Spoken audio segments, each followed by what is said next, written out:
يا مساء الفل والجمال عليكم. كنت عامل من شويه بقى البث المباشر، اللي ما شافوش او اللي عايز يدخل يشوفه عشان هو طويل شويه. تمام. وقلت كده جات لي كام فكره واحنا بنتكلم في البث، قلت هعملها فيديو عشان الناس اللي مش حابه تشوف البث عشان طويل شويه. نعملها في الفيديو ده يبقى قصير ان شاء الله تشوفوه. تمام.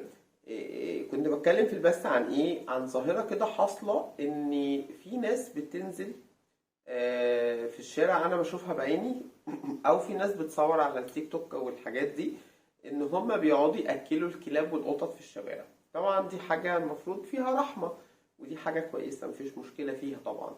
بس يا جماعة يعني في بس حاجة برضه عايزين ناخد بالنا منها.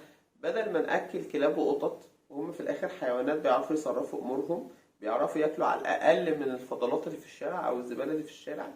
تمام. ناكل بني ادمين. في بني ادمين للاسف كتير قوي نايمه في الشارع مش لاقيه تاكل، مش لاقيه مكان تدخل فيه الحمام، مش لاقيه مكان تغير هدومها. تمام.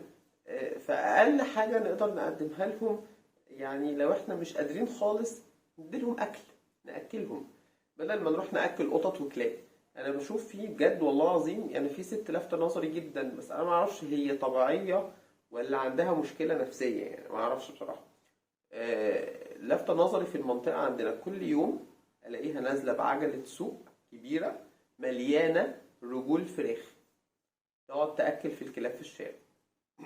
طبعا دي حاجه اكيد فيها رحمه زي ما قلنا.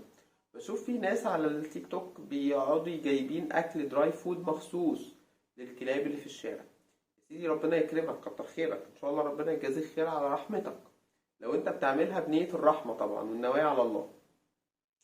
لكن يا جماعة في ناس والله ما لاقية تاكل، في ناس أرامل مش لاقيين يأكلوا عيالهم، في ناس يعني مرمية في الشوارع مش لاقية مأوى خالص. فجات لي فكرة بصراحة، إن إحنا يا ريت لو حد هيوافقني في الفكرة دي، شجعني أصلا عليها كمان بصراحة، لأن لوحدي ممكن ما تشجعش.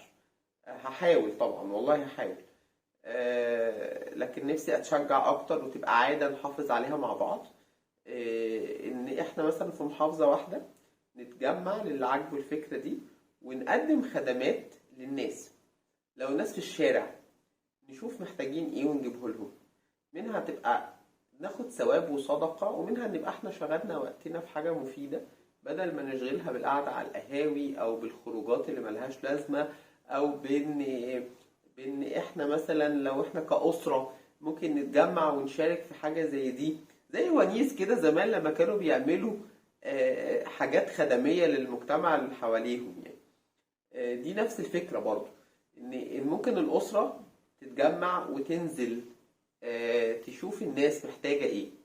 تمام. خلي بالكوا انا متهيالي من وجهة نظري برضو، والله اعلى واعلم، ان احنا مسؤولين عن الناس دي. احنا بنشوفها كده ونقعد نقول يا عيني، الله يكون في عونهم، ربنا يسترها عليهم، ربنا يبعت لهم اللي يحن عليه. ما هو احنا متهيالي علينا دور برضو. احنا لينا الناس دي ليها حق، هي ليها حق على اللي مسؤول عنها وهيتحاسب عنها عند ربنا، دي حاجة تانية. تمام. لكن ما ما نبقاش سلبيين، يعني انا اقصد كده ان احنا برضو ما نبقاش سلبيين. ممكن بواقي اكل في بيتنا بدل ما نرميه نحطه كده بشكل حلو في علبة وننزل له، ونشوف الناس دي ما قاعدين فين وننزل لهم. تمام. او ممكن نشجع ولادنا من مصروفهم يوفروا جزء صغير من مصروفهم، واحنا نكمل ونعمل وجبات وننزل نوزعها. تمام. دي حاجة. في حاجة تانية برضو، ان في ناس كبار في السن محتاجة اللي يرعاها. تمام. فممكن انا كنت زمان كده ايام الكلية كنت متطوع في جمعية من الجمعيات، مش هقول بقى اسمها بصراحة، جمعية من الجمعيات الخيرية المشهورة يعني. تمام. فكنا بنروح نساعد الناس، يعني كنا بنروح نعمل مثلا ميه، ندخل لهم وصلات ميه، نعمل لهم اسقف، نجيب جهاز للعرايس والكلام ده. وكان في ناس بقى تانية بقى، هي دي اللي انا اقصدها، ان كان في ناس اكيد كبار في السن محتاجة اللي يرعاها، محتاجة اللي حتى حد يجي يقعد معاها يكلمها. تمام. فممكن الواحد يخصص يوم في اجازته او وقت في يوم اجازته، ان هو يروح يشوف الناس دي موجودة فين، طبعا عشان يبقوا محل ثقة فبنسأل عنهم في الجمعيات الخيرية، علشان يبقى محل ثقة للطرفين، للطرف اللي رايح لهم. يعني انا مثلا واحدة ست كبيرة او واحد راجل كبير، اكيد انا رايح له هيبقى خايف مني، ممكن يفتكرني حرامي ولا حاجة. تمام. لكن لما ابقى جاي له تبع جمعية هيبقى فيه ثقة.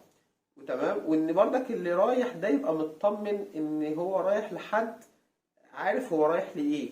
يعني ما يبقاش عنده زهايمر مثلا يبهدله، ممكن يفتكره، ممكن يفتكرني انا حرامي فيبهدلني. تمام. او ما يبقاش هو طبعه وحش فبدل ما انا اساعده يأذيني. تمام. فالجمعيات هي اللي هتوفر لنا الحتة دي، او اللي هيعرف بقى لو حد عنده جار، حد عنده حد يعرف جاره بتاع، نساعد بعض. تمام. منها والله هننبسط جدا. وكلنا بنعاني في الفترة دي من ضيق كده في العيشة، اكتئاب، مشاكل نفسية. لما نعمل كده والله هننبسط قوي، لان دي عن تجربة انا عملتها قبل كده زمان. كنت ببقى طاير من الفرحة، بحس ان انا عملت حاجة حلوة قوي، بحس ان انا ربنا راضي عني، بحس ان انا استفدت بوقت اجازتي في حاجة حلوة ومفيدة. ما بتعبش والله، ما كنت بحس بتعب، بالعكس كنت مبسوط قوي، رغم ان احنا كنا ساعتها بنعمل حاجات مرهقة، بنحفر وبنعمل، بس كنت ببقى مبسوط. فاحنا لما نعمل ده مش مش هنتعب، بالعكس والله هننبسط قوي، وهنحس ان يومنا بقى جميل، وغيرنا الروتين بتاع حياتنا في حاجة حلوة.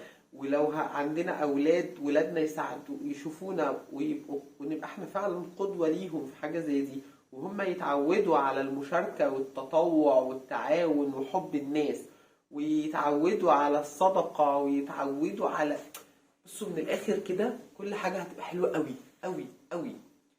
فيا ريت لو انتم عجبتكم الفكرة تبعتولي في التعليقات، ونبدأ نتناقش مع بعض بشكل شخصي في المواضيع دي، ونبدأ نتحرك من الأجازة اللي جاية. احنا النهاردة الخميس، هيبقى طبعا الجمعة المرة دي خلاص اوت، ممكن من الجمعة اللي جاية. أنا عن نفسي أجازتي بتبقى الجمعة، اللي أجازته الجمعة. تمام. فممكن نعمل كده، والله هيفرق معانا طول الأسبوع، أقسم بالله هيفرق معانا طول الأسبوع. تمام. فمستني بقى رأيكم في التعليقات، ويا ريت اللي مش عاجبه ما يشتمش يعني. تمام. ومستني احس بإيجابية، نفسي احس بإيجابية جدا جدا جدا من الناس، لان للأسف الناس بقت بتحسسني في الفترة الأخيرة دي بكل حاجة وحشة للأسف يعني. احكي لكم في فيديو تاني عن موقف حصل معايا، وانا حكيته في البث برضو. موقف مزعلني جدا يعني. تمام. المهم عشان ما اطولش عليكم بقى في الفيديو ده، قولوا لي بقى رأيكم في التعليقات، وقولوا لي رأيكم في الفكرة، وحابين نعملها ونعملها ازاي وامتى، ومين يعني يبعت لي علشان نظبط مع بعض ونروح ونعمل ده مع بعض. انا بجد ناوي. هقترح كمان على اولياء الامور عندي، ونعمل ده مع الولاد، بالذات الولاد طبعا الولاد الصغيرين اللي يقدروا يعملوا مساعدات يعني، علشان هم نفسهم يطلعوا عندهم حب لعمل الخير. علشان احنا بنعاني اصلا من ده دلوقتي، ان الناس ما بقتش بتعمل حتى ابتسامة الوش التاني صدقة. تمام. مش عايز اطول عليكم، انا اسف طولت عليكم فعلا، وان شاء الله اشوفكم بقى في فيديو جديد، والسلام عليكم ورحمة الله وبركاته.